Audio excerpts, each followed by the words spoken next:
Nis Mortin ó Lally, Lally Tours, Lonithe is seo car na Gaillimhe. So it's in a tourist timplan here, le touristóirí as chola ots timplan down. So cinál sa úsáid sa mud Gaeilge, tá Gaeilge cinál is just cultúr an ghnó an tamar fad. Tí bhí sé an ofigan seo, just fiúan le daoine nachfuil mar an Gaeilge acu.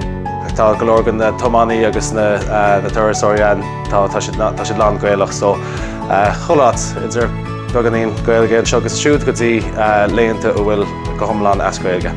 Tá an Gaeilge fitte fúta le cholamhid sa ghnó, so duine muid iarracht twa I coinneáil mar sin.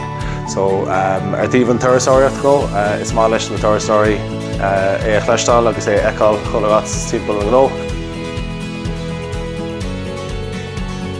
An bhíonn so agus tá míid ar an mealach síos go dtí na fáilteacha agus is sunna móg mach go dtí ina siar agus tá cuirteoirín so gríomh. Cecha bhfuil sibh? Hey! So tá bertnú túras America, as an rank, as an Spáin, agus cuma mar beag cuasa Gaeilge a dhéanamh fogainn. Duine muid iarracht mór fógraí a bheith le feiceáil as Gaeilge agus as Béarla. So an méid is smúth am an anna dhéanamh faoi.